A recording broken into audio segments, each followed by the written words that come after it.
La séance est suspendue. Ce samedi 20 juillet 2024, une altercation a eu lieu au Parlement de la CEDEAO, après que le député sénégalais Guy Marius Sagna a vivement critiqué les chefs d'État de la sous-région ouest africaine, les accusant d'être à l'origine de l'appauvrissement de l'Afrique de l'Ouest. Ces propos ont déclenché un affrontement avec la vice-présidente du Parlement de la CEDEAO, la députée ivoirienne Adjaratou Traoré.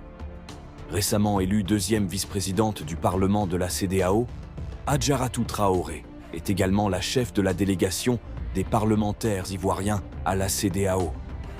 Depuis le début de la première session ordinaire du Parlement de la CEDEAO, Guy Marius Sagna n'a cessé de critiquer les dirigeants ouest-africains, notamment Faure Gnassingbé, Patrice Talon et Alassane Ouattara.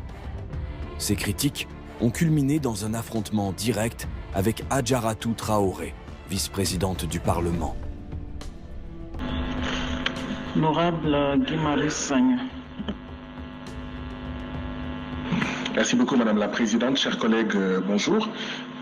Merci au PNUD qui nous a fait un bon exposé avec des éléments très importants, très intéressants, que je trouve fiables.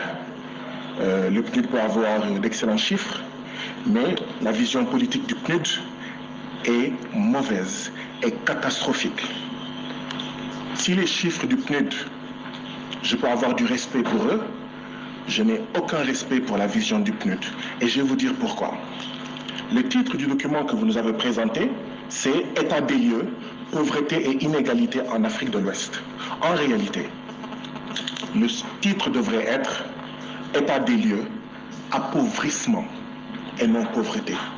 Appauvrissement et inégalité en Afrique de l'Ouest. Tant que le PNUD va continuer à dire pauvreté, le PNUD en réalité n'est pas dans une perspective de soutenir la sortie du sous-développement. C'est appauvrissement. Nous sommes les pays les plus riches de la planète Terre. Tant que les gens diront que l'Afrique de l'Ouest est pauvre, ça veut dire que ces gens-là font partie du problème. C'est appauvrissement. Mais pourquoi vous n'osez pas dire appauvrissement? Parce que qui a appauvri l'Afrique? Ce sont nos présidents. Et vous ne voulez pas fâcher nos présidents. Vous ne voulez pas que l'Afrique soit... Chers collègues, contrôlez votre langage. Contrôlez votre langage. Qui a appauvri l'Afrique? Ce sont nos chefs d'État. Contrôlez votre langage, sinon je vous retire la parole. Maintenant, je veux que vous mettiez. Qu'est-ce qui est à contrôler? C'est le fait que j'ai dit que ce sont nos chefs d'État qui ont appauvri l'Afrique. Comme ça, je vais changer. Mais qui a dit oui? Qui a dit oui? Ok. Vous suivez. Elle me dit que je ne contrôle pas mon langage. Je veux savoir. Oui, mais vous dites que les chefs d'État ont appauvri l'Afrique. C'est une insulte? Mais c'est la manière de présenter. Non, est-ce que c'est une insulte de dire que nos chefs d'État ont appauvri l'Afrique? Oui, mais c'est la manière de présenter, c'est la manière de présenter. S'il vous plaît, honorable collègue, chers collègues, c'est la manière de présenter.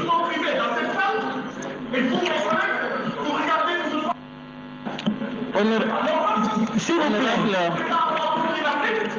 S'il vous plaît, la liberté de parole ne veut pas dire que vous devez dire n'importe quoi à l'endroit des chefs de l'État. Oui, c'est n'importe quoi que vous êtes en train de dire. Mais c'est vous qui... Vous êtes plus n'importe quoi que qui que ce soit. Vous êtes n'importe quoi. Vous êtes n'importe quoi. Vous devez contrôler ce que vous avez à dire. Vous devez contrôler. Vous ne pouvez pas vous adresser au chef d'État. Ce ne sont pas vos amis. Vous ne pouvez pas vous adresser au chef d'État n'importe comment. Je ne suis pas d'accord. Je ne suis pas d'accord. Vous devez tutoir. Nous avons l'obligation de la parlementaire tutoir. Vous ne pouvez pas vous adresser au chef d'État n'importe comment. Qu'est-ce que ça veut dire?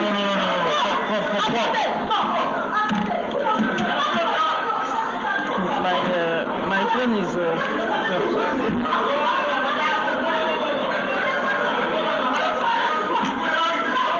Chers collègues, la séance est suspendue. La séance est suspendue. La séance est suspendue. Il ne peut pas... C'est pas... Non, je ne peux pas...